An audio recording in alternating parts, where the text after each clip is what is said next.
आपके साथ हम फिर बातचीत कर रहे हैं शरण कुमार लिम्बाले की पुस्तक दलित साहित्य का समुदाय शास्त्र से बिंदु संख्या 2.5। यहाँ पर इस शीर्षक के अंतर्गत आप देखेंगे कि बाबा साहब अम्बेडकर के जो विचार हैं वो साहित्य से किस प्रकार मिलते हैं, या यूँ कहिए कि उनके साहित्यिक विचार कितने महत्वपूर्ण हैं। बाबा साहब अम्बेडकर की साहित्य के विषय में जीवनवादी और यथार्थवादी निश्चित भूमिका है। वो कहते हैं कि ऋग्वेद अथर्ववेद मैंने कितनी बार पढ़े हैं, पर उसमें समाज और मानव की उन्नति और नीतिमत्ता के लिए बलवर्धक क्या है, यह मेरी समझ में नहीं आता। इस विधान से बाबा साहब की साहित्यिक विषय दृष्टि स्पष्ट हो जाती है। बाबा साहब की मान्यता है कि साहित्य से समाज और मानव की केवल उन्नति ही नहीं होनी चाहिए, बल्कि नीतिमत्ता का भी पोषण होना चाहिए। यानी वे कहते हैं कि विषमता का समर्थन करने वाली मजनू स्मृति हमें मान्य नहीं है, ऐसी पोथी को हम क्यों न जलाएं। इसका अर्थ हुआ कि बाबा साहब को विषमता का समर्थन करने वाला साहित्य मान्य नहीं है। केवल मान्य ही नहीं, इतना ही नहीं है, उनका मदक ऐसे साहित्य के विरुद्ध कृतशील जन आंदोलन खड़ा करना चाहिए। बिल्कुल सही बात है। जो पुस्तक, जो व्यक्ति, जो विचार समाज को खंड खंड करता हो, ऐसी उन सारी चीज़ों का व्यापक स्तर पर विरोध होना ही चाहिए। बाबा साहब ने कहा कि संत साहित्य का चातुर्वर्ण विध्वंस करने की दृष्टि से कुछ उपयोग नहीं हुआ। उनकी मान्यता है कि साहित्य से समता का संवर्धन और विषमता का विध्वंस होना चाहिए। बाबा साहब अम्बेडकर ने यह प्रश्न पूछा है कि अपने देश में वॉल्टेयर का जन्म क्यों नहीं हो सका। वॉल्टेयर के साहित्य से क्रांति हुई, जुल्मी सत्ता उलट गई और आम आदमी शोषण से मुक्त हुआ। आज वॉल्टेयर जैसे प्रतिभा संपन्न व्यक्ति की जरूरत है। दलित, शोषित और वंचित समाज के घटकों में से निर्माण होने वाले लेखकों को यह आह्वान स्वीकार कर लेना चाहिए, पर वॉल्टेयर होने के लिए धर्म और सत्ता के विरुद्ध खड़े रहना पड़ता है, क्योंकि धर्म और सत्ता शोषण के पुरस्कर्ता होते हैं। बाबा साहब ने कही कि अगर आपको सच में समाज को न्याय दिलाना है तो दो चीज़ों के विरुद्ध खड़ा होना पड़ेगा। पहला है धर्म और दूसरा सत्ता।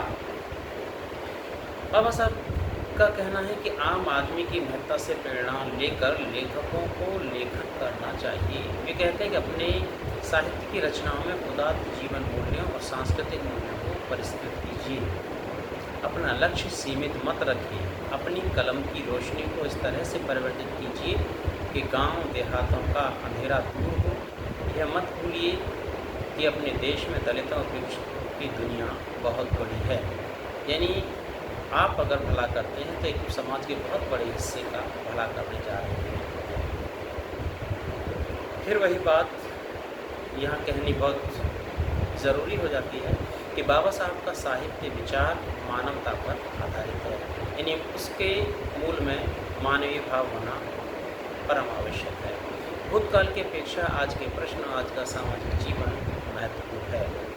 झुमाने वाले मनोरंजन प्रदान कलावाद की अपेक्षा लोगों में व्याप्त दोष दिखाकर उनमें सुधार करना बहुत महत्वपूर्ण होता है।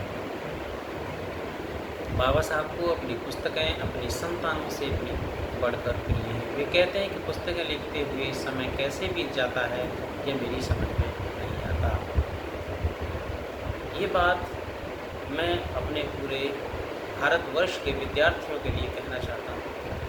अपने वीडियो के माध्यम से जिन लोगों ने पुस्तकों से मोहब्बत की, उन्होंने समाज की दशा और दिशा को बदलने में अपना सबसे महत्वपूर्ण योगदान दिया। बड़े बड़े महापुरुषों का जीवन उठा के देखिए, उन्होंने भी ऐसी पुस्तकों को समाज में सबसे महत्वपूर्ण माना जो समाज में स्वतंत्रता, समानता, बंधुत्व और न्याय को स्थापित करने में अपनी भूमिका निभाती है। दलित साहित्य और अम्बेडकरवाद के संबंध को और आप देखिए थोड़ा और आसान तरीके से समझिए कि बाबा साहब अम्बेडकर ने मानवतावाद को सबसे महत्वपूर्ण स्थान दिया। अम्बेडकर प्रेरित दलित साहित्य ने मनुष्य को केंद्र माना, यानी दलित साहित्य को के नाम से जो लोग ऐसे उछट जाते हैं जैसे किसी बिगड़ैल सांड को लाल कपड़ा दिखाने से उछट जाता है। मानव की मुक्ति को प्रोत्साहित करने वाला, मनुष्य को महान मानने वाला, वंश वर्ण और जाति श्रेष्ठत्व का कठोर विरोध करने वाला साहित्य ही होता है दलित साहित्य। मनुष्यता दलित साहित्य का पहला धर्म है और आखिरी भी। इसलिए संसार में मनुष्य की अपेक्षा और कोई भी काल्पनिक सांसारिक वस्तु महान नहीं है। जो संस्कृति, समाज या साहित्य मनुष्य को लघु बनाए, उसके विरुद्ध दलित साहित्य विद्रोह करता है। तो आपने देखा कि जहाँ इंसान को इंसान से दूर किया जाता हो या इंसान और इंसान के बीच में विभाजनकारी रेखा खींची जाती हो, ऐसे साहित्य का पुरजोर विरोध करता है दलित साहित्य। जो लोग दलित साहित्य का विरोध करते हैं, सच मानिए या तो उन्होंने पढ़ा नहीं या वे उसके बारे में जानना नहीं चाहते। किसी भी व्यक्ति, विचार, पुस्तक या व्यवस्था का विरोध करने से पहले उसको पहले जानिए, उसके बाद उसका आप विरोध कर सकते हैं। धन्यवाद।